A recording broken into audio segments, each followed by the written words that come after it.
Opa pessoal, tudo bem? Esse aqui é mais um vídeo, eu vou dar uma breve explicação sobre o Object Date.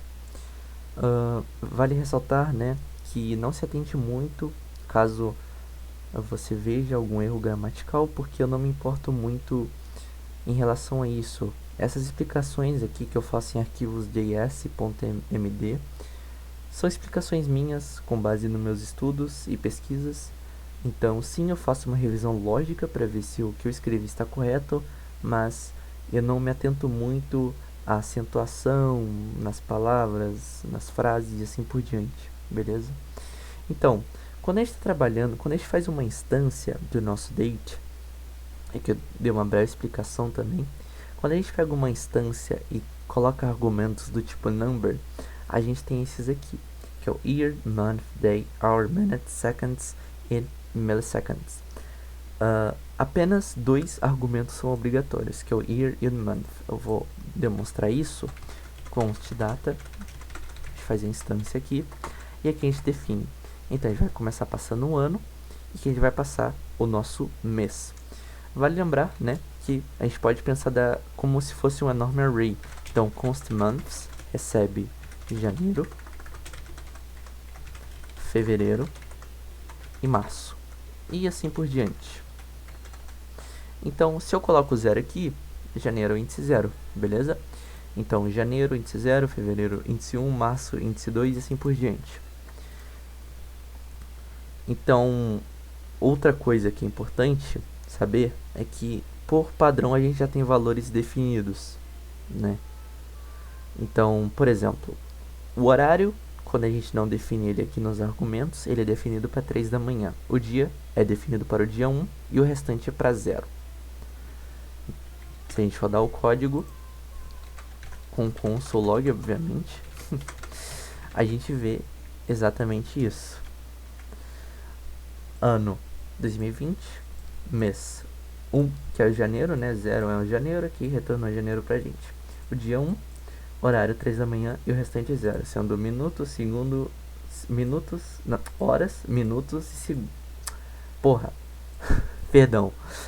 Horas, minutos, segundos e milissegundos. Bem, a gente pode continuar passando, né? Então, aqui a gente tem um ano, o mês. A gente pode passar o dia, por exemplo, dia 20. Aqui a gente começa já no horário. Então, 5, aqui vai para os minutos e aqui vai para os segundos. Só que aí que tá. Não se esqueça, né, da diferença de horário entre os lugares. Né? Então aqui vai ter uma diferença de 3 horas. Pelo menos no meu caso, eu tô no Brasil agora, nesse exato momento. Então aqui tá me retornando 8 horas, sendo que eu coloquei 5, mas tem uma diferença de 3 horas, beleza? Então se eu coloco, por exemplo, 15 horas, vai me retornar 18 aqui, beleza?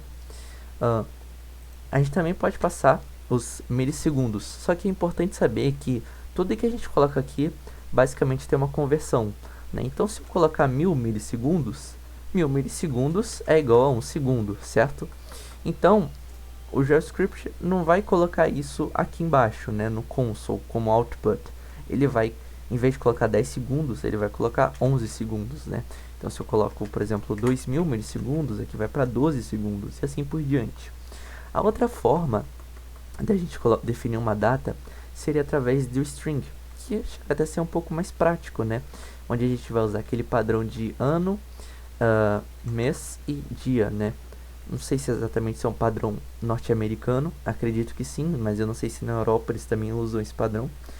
Mas a gente começa com um ano, a gente passa o mês, então aqui a gente não segue de maneira, como posso dizer, de maneira numérica dentro de um array, né? Igual a gente usou com o tipo de dado number. Como a gente está trabalhando com string, o JavaScript já entende isso, né? Então aqui a gente já passa o mês naturalmente. Então mês 2 e, por exemplo, dia 20. Para representar o horário, a gente coloca time, né, o T, time, representa time, e a gente passa o nosso horário. Então também tem aquele todo lance, né, de 3 horas, então eu posso colocar aqui, por exemplo, 15, aqui a gente coloca 00, para minutos e aqui para os segundos. É exatamente isso. O ano, o nosso mês, o nosso dia, e aqui começa o horário, né? 15 foi para 18 por causa das 3 horas, e o restante eu deixei 0. Aqui a gente também pode colocar os milissegundos, só que vale lembrar que, diferente da maneira de tipo number, aqui no tipo string já é um pouco diferente. O JavaScript, ele limita, entre aspas, a quantidade de dígitos. Então eu posso passar, eu não sei quantos milissegundos, quantos dias daria isso de milissegundos aqui, mas é coisa pra cacete, né? Mas é o seguinte, isso vai ser limitado a 999 milissegundos. Então, a gente não vai ter 1 segundo aqui, a gente vai ter 999 milissegundos, porque isso aqui é arredondado, é como se fosse um toFixed aqui, é como se tivesse um toFixed. Então, isso aqui nunca vai ser 1 segundo, né? Porque a gente não pode passar, por exemplo, se a gente passar 1000 milissegundos, ele não entende 1 segundo, porque ele só entende 3 dígitos, então ele vai começar 0, 1, 1, 2, 3, entendeu? 3 dígitos, é como se esse aqui não existisse, então isso aqui vai ser 100 milissegundos, beleza? Tanto é que se você usar uma função de pegar milissegundos aqui, get milliseconds, você pode ver que ele vai retornar pra gente 100 milissegundos, olha. O que não faz sentido, né, mas às vezes é algo que muitas pessoas não entendem, porque 1000 milissegundos é 1 segundo. E era para retornar 1000 milissegundos e não 100, mas aqui é como se fosse um toFixed, ele arredonda para 3, beleza? E bem, a gente pode falar sobre os métodos agora. Eu tenho algumas explicações caso você queira ler.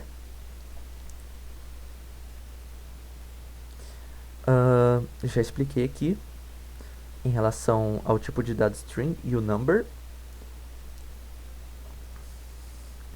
Estes são os nossos métodos, que bem, são bem simples de entender, bem intuitivo. Então getFootYear pega o ano completo de 4 dígitos. Então eu vou voltar aqui, por exemplo, data.getFootYear vai retornar pra gente 2020. Se eu pego month, getMonth vai retornar pra gente 1. Porque vale lembrar, né? Aqui a gente colocou o mês de fevereiro, certo? Mas lembre-se do nosso array. Obviamente não é assim que o JavaScript trabalha, beleza? Mas a gente pode entender dessa forma. Então, o janeiro é 0 e o fevereiro é 1. Então, se a gente coloca o 2 aqui, é fevereiro e o fevereiro é 1. Beleza? Por isso que retornou 1 pra gente. Aqui a gente tem todas essas outras de getHour, getDay. Não confunda getDate e getDay, né? São coisas diferentes, beleza? Porque o getDay, ele é usado para pegar o dia da semana, né? Então, por exemplo, se você está no domingo, ele vai te retornar 0. Se você está numa segunda-feira, ele te retorna 1. Por exemplo, agora são... eu estou numa segunda no dia 31. Então, por exemplo, se eu pego getDay, ele vai... eu tenho que remover essa definição aqui que eu fiz. Pronto, ele me retornou 1. Por quê? Porque eu estou numa segunda-feira. Se eu estivesse numa terça-feira, ele me retornaria 2 e assim por diante. Isso vai até o 6, né? Aqui a gente tem o getDate, que pega o dia, beleza?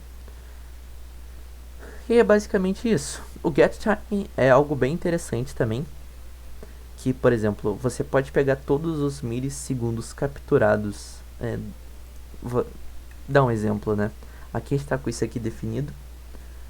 E getTime, esse método aqui, o que isso significa? Esse aqui são a quantidade de milissegundos que se passaram desde 1970, se não me engano, 1 de janeiro, é isso mesmo. Desde 1 de janeiro de 1970 até essa data. Então, se a gente pega essa data aqui e coloca, por exemplo, milliseconds to years, não sei, faltou um L ali, mas tudo bem. aqui dão 50 anos. E exatamente nisso, né? Se a gente somar 1970 até chegar em 2020, são 50 anos. E é basicamente isso em relação aos métodos. E por fim, tem um método muito especial, que eu vou usar ele agora num projeto bem curto e fazer uma breve explicação, né, em relação ao projeto que eu estou fazendo nesse vídeo também. É o seguinte, há um tempo atrás eu tinha feito um projeto, um pequeno projeto bem simples, onde ele pega com base, né, nesses métodos e nesse objeto, nessa função construtora que é o date, e ele retorna de forma mais bonita ao usuário. Vou entrar no meu GitHub aqui. É algo extremamente simples, tá? Então aqui a gente tem segunda-feira, 31 de julho de 2023, às... Não. Enfim, é algo bem simples, mas que dependendo da maneira que você faz, pode custar um pouco de trabalho. Por exemplo, isso aqui foi uma maneira de certa forma idiota, porque você pode ver que tem bastante código. Então, obviamente eu consegui poupar bastante trabalho, porque muitas pessoas talvez usariam estruturas condicionais para traduzir os dias para domingo, para segunda, o que não é muito bom, tá? É mais fácil usar arrays. Mas enfim, esse é o código que eu usei. Aqui inclusive tem toda uma conversão, né? Porque ele não retorna o zero, que fica à esquerda do número, mas enfim. Todo esse código aqui tem um método para isso, certo? Então, é de certa forma inútil perder tempo. É claro que eu fiz por diversão, né? Eu fiz para aprimorar meu próprio JavaScript, né? Mas existe um método que facilita completamente esse código que eu vou mostrar agora, que é o toLocateDateString, que ele recebe dois argumentos. O primeiro argumento é o idioma e o segundo argumento é a nossa configuração de representação. Eu vou explicar isso em breve. Eu vou fazer um documento HTML aqui. Vai ser bem simples, tá? Script style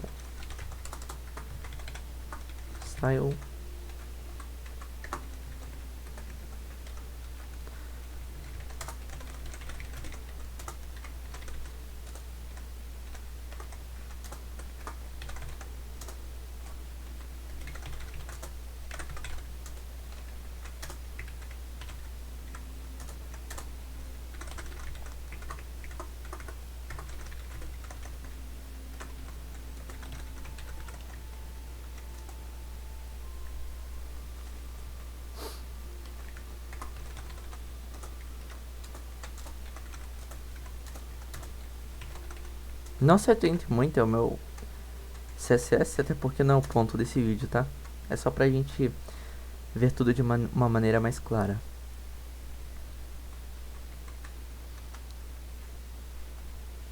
Bem, acredito que esteja pronto.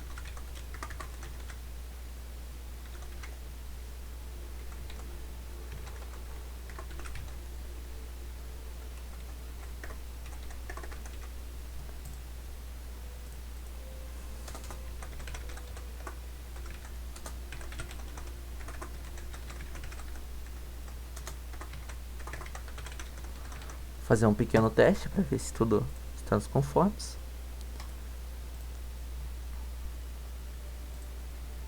Beleza, tudo certinho. Agora, vamos dar uma pequena olhada aqui.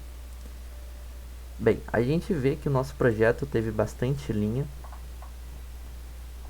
E eu não vou falar que isso é algo inútil, tá, pessoal? Até porque isso é bom para você treinar sua lógica. É bom você fazer projetos que, é claro, num projeto real você já usaria métodos que facilitam o seu trabalho, né? Que poupam seu tempo e até dão mais eficiência ao código. Mas isso aqui é importante também, pelo menos ao meu ver, para você construir uma boa base em relação à sua lógica. Mas enfim, vamos começar com o código, né? Aqui a gente vai ter uma função que fala o horário atual, né? Que ele retorna tudo. Então vai ter um const data new date, tá pegando toda a data, né, atual em relação à máquina do usuário. E aqui é o seguinte, ele vai dar um return data ponto to locale date string pt ptbr e options ou config. Aqui ele vai ter uma const chamada config que vai receber um objeto. Esse objeto a gente vai passar alguns valores, algumas propriedades. O que a gente quer? A gente quer um horário e que a gente quer uma data. E tudo isso de maneira bonitinha. Aqui, né, eu posso usar como uma cola que já está tudo definido. Mas eu vou explicar isso tudo, beleza?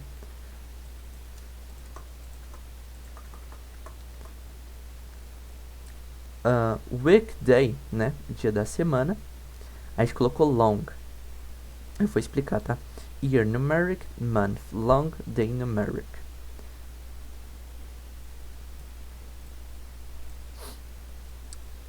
Return data.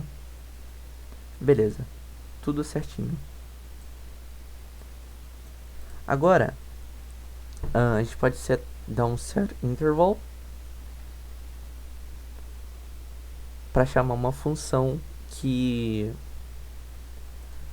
escreve no nosso H1. Então const main title. Sou horrível com o nome. Document query selector time.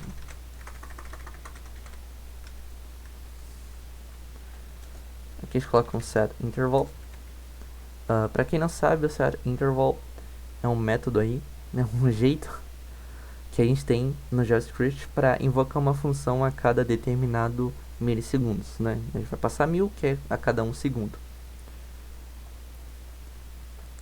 A gente vai passar a nossa função anônima, e essa função vai ser responsável por pegar o nosso main title e colocar um inner text, que vai ser a nossa função sayTime. Perfeito. Segunda-feira, 31 de julho de 2023. Porém, faltou algumas informações, que é o horário. Eu já vou passar. Aí aqui, a gente passa o nosso segundo argumento. Perfeito. O nosso segundo argumento, tá? É a cada quantos milissegundos a gente quer invocar essa função. Eu coloquei 1000, 1 segundo, que é milissegundos. 1000 milissegundos. E aqui a gente passa o nosso hour numeric, o nosso minuto minutes numeric, no caso é minutes, aparentemente, second numeric, enfim, ótimo. E você vê que já está rodando perfeitamente. Segunda-feira, 31 de julho de 2023, às meia-noite, 39 minutos e 16 segundos. 20. Perfeito. Você vê aí que o código foi extremamente rápido, mas é claro que eu ainda não expliquei em relação a essa configuração. Essa configuração é o seguinte, rapaziada. Ela é o nosso segundo argumento aqui para o nosso método.